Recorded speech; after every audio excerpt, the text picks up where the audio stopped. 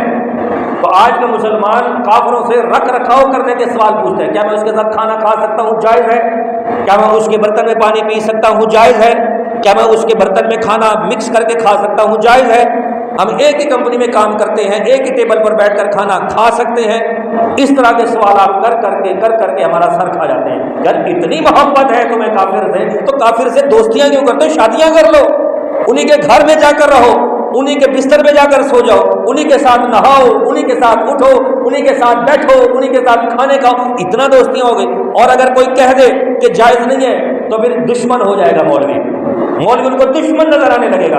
انسانیت کا احساس نہیں ہے، انسانیت کا ڈر نہیں ہے، انسانیت کا خیال نہیں رکھتے۔ وہ بھی تو انسان ہے، انسان کا دوسرے انسان سے تعلق تو ہونا چاہیے، اگرچہ کافر ہے انسان تو ہے۔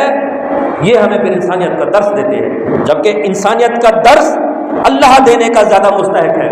اور اللہ نے واضح طور پر کہا ہے کہ ان الکافرین کانوا لکم عدوا مبینا، کافر تمہارے کھلے دشمن ہیں، یہ تمہارے خیر خواہ ہو ہی نہیں سکتے۔ تو میں اس روشن خیال مسلمان کی مانوں یا اپنے رب کی مانوں؟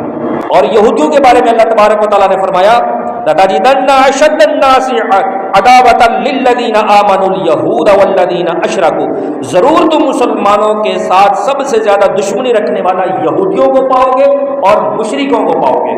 تو مشرکین یہ بھی ہمارے دشمن ہیں، یہودی بھی ہمارے دشمن ہیں، نصرانی بھی ہمارے دشمن ہیں۔ پھر رب کریم نے ان کی دشمنی واضح فرما کر کئی آیت کریمہ میں انہیں دوست بنانے سے بھی سختی سے منع فرمایا کہ دوست بھی نہیں بنانا، دوستی والا تعلق بھی ان سے نہیں رکھنا۔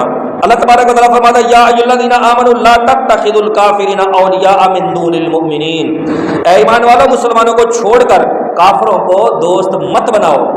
یہ وہی بات ہے جو میں نے کی ہے، آپ کا مسلمانوں کو چھوڑ کر کافروں سے دوستی لگائی۔ دوستی لگانے کے حوالے سے ہم کیا ان کے ساتھ چائے پی سکتے ہیں، ہم ان کے ساتھ پانی پی سکتے ہیں، ہم کھانا شیئر کر سکتے ہیں، ہم کھانا کھا سکتے ہیں ان کے ساتھ؟ کہ تم کھانا کیا پوچھتے ہو، پانی کیا پوچھتے ہو، بسترے شیئر کر لو اتنا محبت ہو گئی ہے تو، شادیاں کر لو اتنا محبت ہو گئی ہے تو۔ ولیعوذ باللہ تعالیٰ، مسلمان مسلمان کا بھائی ہے، مسلمان مسلمان کا خیر خواہ ہے، مسلمان مسلمان کا دوست ہے، مسلمان ہی مسلمان کا ہمدرد ہے، اور مسلمان ہی مسلمان مل کر حضور کا امتی بنتا ہے۔ 1400 سال پہلے اسلامی تاریخ بتاتی ہے کہ یہود و نصارہ کے ساتھ دوستی کا انجام ہمیشہ رسوائی، ذلت اور خواری ہی ہوا ہے۔ برِ صغیر میں ایسٹ انڈیا کمپنی کو بعض مقامی حکمرانوں نے دوست سمجھ کر ان سے تعلقات بڑھانے شروع کر دیے، تو اس کا نتیجہ ظالمانہ برطانوی راج کی صورت میں نکلا۔ عرب شریف کے بعض ممالک نے امریکی جھانسے میں آ کر فلسطین میں یہودیوں کو پاؤں ٹکانے کی جگہ دی تھی۔ ان کو کہیں ٹھکانہ، کہیں جگہ، کہیں پناہ نہیں مل رہی تھی، تو یہ عرب شریف کے لوگوں نے مل کر ان کو پاؤں ٹکانے کی فلسطین میں جگہ دی۔ نتیجہ کیا نکلا، انجام کیا ہوا کہ وہ تقریباً 70 سال سے مسلسل فلسطینی مسلمانوں کی زمینوں پر ناجائز قبضہ بڑھاتے جا رہے ہیں، اور آج غزہ کی صورتحال کسی سے مخفی نہیں ہے۔ تو یہ وہ ہے کہ ان سے دوستیاں لگا کر پاؤں ٹکانے کی جگہ دی، وہ کہتے نا کہ یار مجھے بیٹھنے کی جگہ دو، سونے کی میں خود ہی بنا لوں گا، آرام کرنے کی، تو ان کا بھی ہے یہاں پہ۔ تو گفتگو کا یہ مقصود ہرگز نہیں کہ تمام کافروں کے ساتھ جنگ کی جائے اور کسی بھی کافر کے ساتھ دنیاوی معاملات نہ نبھائے جائیں۔ یقیناً امن سے رہنے والوں کے ساتھ امن کا ہی حکم ہے، مگر کفار خصوصاً یہود و نصارہ کو دوست بنانے سے سختی سے منع کیا گیا ہے۔ جس طرح دشمنان خدا کے ساتھ دوستی بین الاقوامی سطح پر مسلمانوں کی زبوں حالی کا سبب ہے، یوں ہی ہماری نجی زندگی کا سکون برباد ہونے کی بھی ایک بہت بڑی وجہ ہے۔ تو پھر آپ یہ کہیں گے کہ ہم نے ذاتی طور پر تو کسی بھی یہودی کو اپنا دوست نہیں بنایا، کسی بھی نصرانی کو اپنا دوست نہیں بنایا، کسی بھی کافر کو اپنا دوست نہیں بنایا ذاتی طور پر، تو ہم بھی کہیں گے ٹھیک ہے جناب ذاتی طور پر نہیں بنایا، اس بات میں تو آپ ٹھیک ہیں۔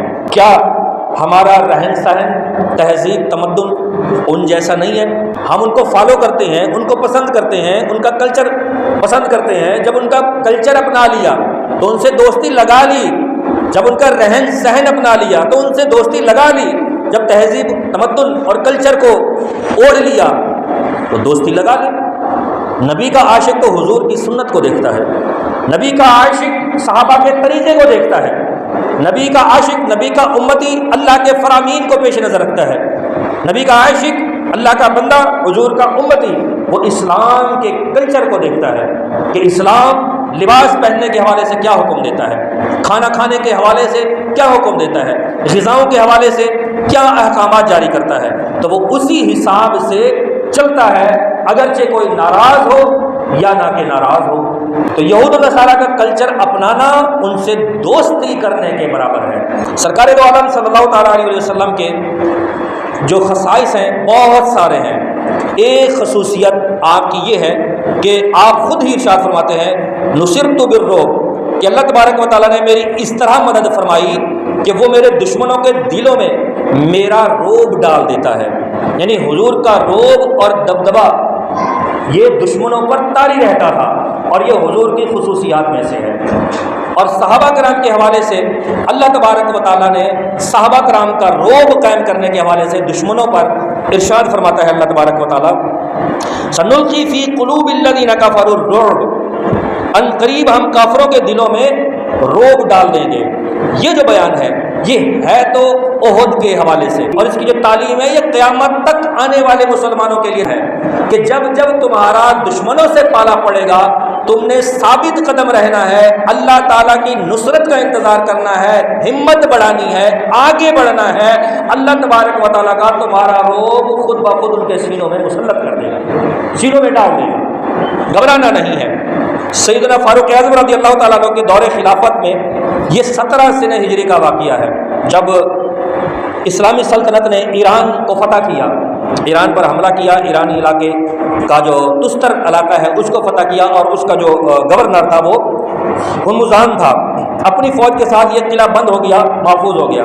امیر لشکر تھے حضرت سیدنا ابو موسیٰ اشعری رضی اللہ تعالیٰ عنہ، یہ قلعے کا انہوں نے محاصرہ کر لیا۔ کچھ دن گزرے تو وہ باہر نکلا اور کہا کہ مجھے مدینہ منورہ لے جاؤ، اور امیر المومنین کے پاس، اپنے بادشاہ کے پاس، اپنے حاکم کے پاس مجھے لے جاؤ، ہم وہاں بات چیت کرنا چاہتے ہیں۔ تو انہوں نے جو ہے پیغام بھیجا کہ وہ بادشاہ اس طرح امان چاہتا ہے، بولا لے آؤ ہمارے پاس۔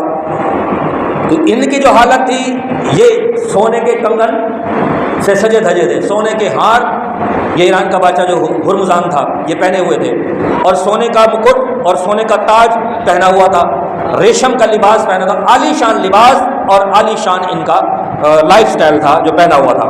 یہ جاتے ہیں اور ملواتے ہیں حضرت ابو موسیٰ اشعری رضی اللہ تعالیٰ عنہ حضرت امیر المومنین حضرت عمر رضی اللہ تعالیٰ عنہ سے، اور حضرت عمر رضی اللہ تعالیٰ عنہ اس وقت مسجد نبوی کے صحن میں اپنے ہاتھ کا تکیہ بنا کر آرام فرما رہے تھے، سو رہے تھے۔ تو یہ جو بادشاہ تھا، اس کا تستر کا جو گورنر تھا ہرمزان، یہ کیا کہتا ہے؟ یہ کہتا ہے، یہ دیکھ کر ہکا بکا رہ کر کہتا ہے کہ ہذا مالککم، کہ یہ تمہارا بادشاہ ہے، یہ تمہارا شہنشاہ ہے۔ تو صحابہ نے، جو لوگ تھے وہاں پر، انہوں نے کہا ھذا الخلیفۃ، یہ بادشاہ نہیں ہے، یہ خلیفہ ہے، یہ امیر المومنین ہے۔ پھر وہ کہتا ہے، کہنے لگا اما لہ حاجب ولا حارس، نہ تو ان کے محافظ ہیں، نہ ان کے پاس سیکیورٹی گارڈ ہے، نہ کوئی تام جھام ہے، نہ کوئی پروٹوکول ہے۔ یہ کیا ماجرا ہے؟ بتایا گیا اللہ حارسہ حتی یاتی علیہ الاجل، کہتے کہ اللہ ہی ان کا محافظ ہے جب تک کہ ان کو موت نہ آ جائے۔ جب موت آ جائے گی ساری حفاظتیں ختم ہو جائیں گی۔ پھر یہ کہتا ہے کہ ھذا المالک الحنی، ہماری زندگیاں تکلف اور خوف میں گزرتی ہیں، یہ بندہ کیسا ہے کہ نہ تکلف ہے نہ خوف ہے، بے خوف لیٹا ہوا ہے، کسی کا بھی خوف نہیں ہے۔ تو فاروق اعظم رضی اللہ تعالیٰ عنہ بیدار ہوئے یہ بات سن کر، اور اٹھے اور کہا الحمدللہ الذی اللہ شیعتہ بالاسلام، کہتے ہیں سب خوبیاں اللہ تعالیٰ کے لیے ہیں جس نے اسلام کو عزت دی، جبکہ اسے اور اس کے تمام لشکر کو ذلیل کیا اور رسوا کیا۔ آپ کو فتح ملی، فتح نصیب ہوئی۔ بہرحال پھر اس نے بات چیت کا کہا، تو آپ نے کہا کہ میں اس وقت بات چیت نہیں کروں گا۔ حضرت عمر نے فرمایا اس وقت میں بات چیت نہیں کروں گا جب تک کہ یہ اپنا زیور نہیں اتارے گا اور اپنے ریشم کا لباس نہیں اتارے گا۔ مطلب حضور کی تعلیمات کو بھی پیش نظر رکھا اور کہا کہ ہمارا اسلام سونا پہننے کا حکم نہیں دیتا، ہمارا اسلام مردوں کو ریشم پہننے کا حکم نہیں دیتا، تو ان کو یہ اتار لینا چاہیے۔ تو انہوں نے یہ اتارا، سادہ لباس پہنایا۔ پھر اس کے بعد ڈبیٹ شروع ہوئی اور آگے کے معاملات طے پائے کہ روب اور دبدبہ، خوف اور ڈر ہمارا ان پر ہونا چاہیے اللہ تعالیٰ کے فرمان کے مطابق اور حضور کے فرمان کے مطابق، لیکن ہم ہی ان سے ڈر رہے ہوتے ہیں، ہم ہی ان سے گھبرا رہے ہوتے ہیں۔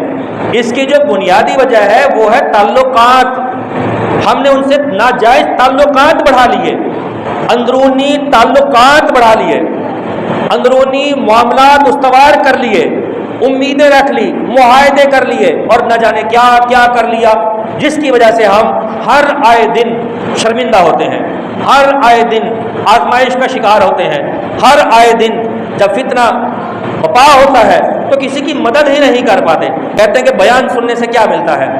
صلاح الدین ایوبی رحمت اللہ تعالیٰ علیہ اپنے والد کے ساتھ بچپن میں چھوٹی سی عمر میں انگلی پکڑ کر حضور سید غوث اعظم رضی اللہ تعالیٰ عنہ کا بیان سننے کے لیے جاتے تھے۔ حضور سید غوث اعظم رضی اللہ تعالیٰ عنہ بیان فرماتے تھے، صلاح الدین ایوبی رحمت اللہ تعالیٰ علیہ کے جو والد صاحب تھے ان کی انگلی پکڑ کے بیان سنوانے جاتے تھے۔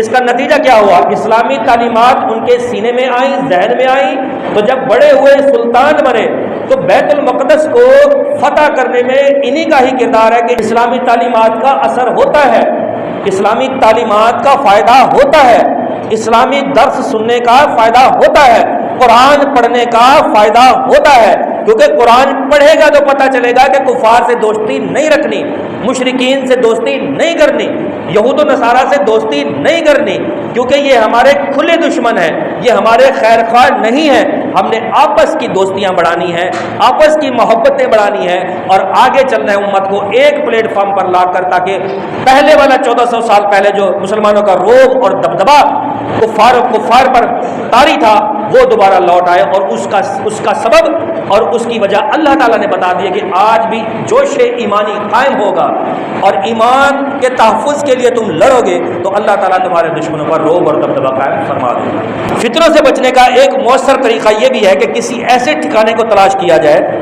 جس کی پناہ میں آ کر فتنوں اور برائیوں سے الگ تھلگ رہنا ممکن ہو، جیسا کہ حضرت ابو ہریرہ رضی اللہ تعالیٰ عنہ سے روایت ہے کہ رسول اللہ صلی اللہ تعالیٰ علیہ وسلم نے فرمایا ان قریب ایسے فتنے ہوں گے کہ ان میں بیٹھ رہنے والا بہتر ہوگا کھڑے ہونے والے سے، اور ان میں کھڑا ہونے والا بہتر ہوگا چلنے والے سے، اور ان میں چلنے والا بہتر ہوگا دوڑنے والے سے۔ جو ان کی طرف جھانکے گا وہ اسے اچک لیں گے، یعنی فتنے اس کو اچک لیں گے، تو جو کوئی پناہ یا ٹھکانہ پائے تو اس کی پناہ لے لے۔ جھگڑا مول نہ لیا جائے، زیادہ باہر نہ نکلا جائے، زیادہ بحث اور تکرار سے کام نہ لیا جائے، زیادہ ڈیبیٹ نہ کی جائے، زیادہ ضد بھی نہ کی جائے، لڑائی جھگڑا بھی مول نہ لیا جائے کہ قتل و غارت تک معاملہ جا پہنچے، تو فتنے فساد کے حوالے سے یہ فرمایا گیا۔ حضرت حذیفہ رضی اللہ تعالیٰ عنہ نے فرمایا لوگوں پر ضرور ایک ایسا زمانہ آئے گا جس میں صرف وہ شخص نجات پائے گا جو ڈوبنے والے کی دعا جیسی دعا کرے۔ یہ اہم بات ہے۔ آج دیکھیں ڈوبنے والے کی طرح تو دعا کرنا تو درکنار بہت دور کی بات ہے، کیا ہم نے اپنی نجات کے لیے بھی دعا کی ہے؟ اپنے رزق کے لیے دعا کی ہے، والدین کی سلامتی کے لیے دعا کی ہے، والدین کے لیے دعا کی ہے، ماں کے لیے دعا کی ہے، باپ کے لیے دعا کی ہے، بھائی کے لیے دعا کی ہے، رشتہ داروں کے لیے دعا کی ہے، دوستوں کے لیے دعا کی ہے، دیگر مسلمانوں کے لیے دعا کی ہے، بیماروں کے لیے دعائیں مانگتے ہیں۔ ہمارے پاس نماز پڑھنے کا وقت نہیں ہے، دعا مانگنے کا وقت کہاں سے آئے گا؟ جبکہ اس دور کے حوالے سے کہا گیا کہ جس طرح ڈوبنے والا ڈوب رہا ہوتا ہے، یعنی جان جب حلق میں آ جائے تو اب دل سے نکلنے والی جو آہ ہوتی ہے ایسی دعا مانگنے کا حکم ہے۔ اس کو کہتے ہیں گڑ گڑا کر دعا مانگنا، رو رو کر دعا مانگنا، اللہ میرا ایمان سلامت رکھ، اللہ میرے ایمان کی حفاظت فرما، اللہ مجھے ایمان کے ساتھ مارنا، اللہ مجھے فتنے فساد سے محفوظ رکھنا، اللہ مجھے دینی تعلیم پر قائم و دائم رکھنا، اللہ مجھے اسلام پر قائم و دائم رکھنا، اللہ حضور کی محبت میرے سینے سے نہ نکالنا، اللہ اپنی رضا عطا فرمانا، ایسی رضا عطا فرمانا کہ کبھی ناراض نہ ہونا۔ اپنے لیے ایمان کی سلامتی کے لیے مسلمانوں کے لیے دعائیں مانگی۔ حدیث پاک میں آتا ہے کہ جو دعا نہیں کرتا اللہ تعالیٰ اس پر غضب فرماتا ہے۔ جی ہاں، اور جو والدین کے لیے دعائیں کرنا چھوڑ دیتا ہے اللہ تعالیٰ ان پر ظالم حکمران مقرر کر دیتا ہے، اور یہ جب رزق کی دعا کریں گے تو اللہ ان کی دعا بھی قبول نہیں فرمائے گا۔ اور والدین کے لیے دعا نہ کرنے والوں کے لیے یہ بھی حدیث پاک میں کہا گیا کہ اللہ تعالیٰ ایسوں کا رزق تنگ کر دیتا ہے۔ اب والدین زندہ ہو یا مردہ ہو، دونوں صورتوں میں والدین کے لیے دعا کرنی چاہیے، دوسروں کے لیے دعا کرنی چاہیے۔ اسی پر میں اختتام کرتا ہوں اسی حدیث پاک پر کہ قرب قیامت اور پھر فتن دور میں ڈوبتے کو بچانے کے حوالے سے جیسے اخلاص کے ساتھ دعا مانگی جاتی ہے، اپنے ایمان، اپنے لیے، دوسروں کے لیے، سب کے لیے ایسی دعا کرنی چاہیے، ایسا درد بیدار کرنا چاہیے، ایسا جوش ایمانی اور جذبہ بیدار کرنا چاہیے۔ آج ضرورت ہے اس بات کی کہ دعا میں اخلاص پیدا کیا جائے، آج ضرورت ہے اس بات کی کہ دعا میں خلوص پیدا کیا جائے، آج ضرورت ہے اس بات کی کہ دعا کے لیے گڑ گڑایا جائے، اور اللہ تعالیٰ زیادہ مستحق ہے ہم اس کی بارگاہ میں گڑ گڑائیں، ہم اس کی بارگاہ میں روئیں، ہاتھ بلند کریں اور سر کو جھکائیں، اور جتنا بھی حقیر فقیر ذلیل لوگوں کو نظر آئیں بہتر ہے۔ مگر ہوتا یہ ہے کہ لوگوں کے سامنے اتنا ذلیل ہو جائیں گے اپنی پگڑیاں بھی اتار کر ان کے قدموں میں رکھ دیں گے، جبکہ یہ درست نہیں ہے اور ناجائز بھی ہے۔ اور اللہ تعالیٰ کے حضور بات تو یوں کر کے یہ نکل گیا، اخلاص کہاں ہے، محبت کہاں ہے، ڈر کہاں ہے، خوف کہاں ہے؟ اور اللہ تبارک و تعالیٰ کی تعلیمات جو ہے اور اس کی جو محبت ہے اس کا اثر کہاں ہے؟ چاہیے تو یہ کہ ہاتھ بلند کرے اور آنکھیں بند کرے اور اپنے دل میں ندامت لائے، اللہ یہ پرفتن دور ہے، تیرے نبی نے فرمایا کہ اس پرفتن دور میں ڈوبنے والے کو بچانے کے حوالے سے جیسا دعا مانگی جاتی ہے ویسی دعا مانگی جائے، اللہ ایسی قوت، ایسی طاقت، ایسا اخلاص، ایسا جذبہ عطا فرما۔ صرف دعا کے حوالے سے میرا اختتام ہے، ختم ہے۔ باقی یہ تعمیرات کے حوالے سے کہہ کے اس تعمیرات کا آپ نے جو مطلب حصہ ملایا ہے اللہ تعالیٰ آپ کو اس کا اجر دے، آپ کا بہت بہت شکریہ۔ یہ سارا محنت، اخلاص، محبت ہمارے رفیق بھائی کی ہے، تو ابھی بھی ان سے ملیں گے تو پتہ چلے گا کچھ قرضہ بھی ہے، مہربانی کریں قرضہ اتروا دیں، اور اس کے بعد بھی مدد کریں۔ جیسے یہاں پر ہم بول بول کے آپ سے یہ کام کروا لیا ہے، تو آگے بھی بول بول کے باہر کا کام بھی کروا لیں گے، سیڑھیوں کا کام بھی کروا لیں گے، اوپر کا کام بھی کروا لیں گے۔ تو ہم نہیں کروا رہے، یہ اللہ کروا رہا ہے، آپ سے کروا رہا ہے۔ اللہ جس سے چاہے گا کام لے لے گا، اللہ جس سے چاہے گا پیسے لے لے گا، مسجد میں لگ جائیں گے۔ ورنہ آپ اگر غور و فکر کریں گے نا، کتنے روپے ہوں گے، کتنے پیسے ہوں گے جو دائیں بائیں نکل جائیں گے، ان کا کوئی فائدہ بھی نہیں ہوگا۔ اور اللہ تعالیٰ کی راہ میں دینے کا اتنا فائدہ ہے کہ جب تک یہ کام لگا ہوا ہے، صدقہ جاریہ جاری ہوا ہے۔ صدقہ جاریہ کی صورت بن گئی ہے، پیلر کھڑا کر دیا، کارپیٹ بچھا دیا، قالین بچھا دیا، ٹائل لگا دیے، کلر کروا دیا، رنگ کروا دیا، پنکھا دلوا دیا، جو بھی مسجد میں کام کروایا ہے اس کا اجر ہے، ثواب ہے، جنت ہے۔ اس سے بڑھ کر بندے کو اور کیا چاہیے کہ مالی عبادت میں بھی خلوص نیت کے ساتھ۔ اور پرفتن دور کے حوالے سے ہماری کلوزنگ یہی ہے کہ آج کا جو تیسرا سیشن تھا، اگلے چوتھے سیشن میں آپ پہلے آئیں گے تو بہت کچھ پائیں گے۔ یہ چلتا رہے گا جب تک کہ پرفتن دور کے حوالے سے ساری حدیثیں ختم نہ ہو جائیں۔ انشاءاللہ میری نیت ہے، میرا وعدہ ہے کہ پرفتن دور کے حوالے سے جتنے بھی فرامین ہیں وہ سمجھاؤں گا، وہ بتاؤں گا، وہ سکھاؤں گا، وہ آپ تک لاؤں گا۔ اور تیسرا سیشن یاد ہو کہ نہ یاد ہو مجھے نہیں پتا، لیکن سنا تو دیا ہم نے، آپ نے سنا کتنا عمل کیا اس کی گارنٹی تو نہیں ہے، البتہ جتنے پر بھی عمل ہوگا آپ کو فائدہ ملے گا۔ جب آپ کو فائدہ ملے گا اللہ مجھے اجر عطا فرمائے۔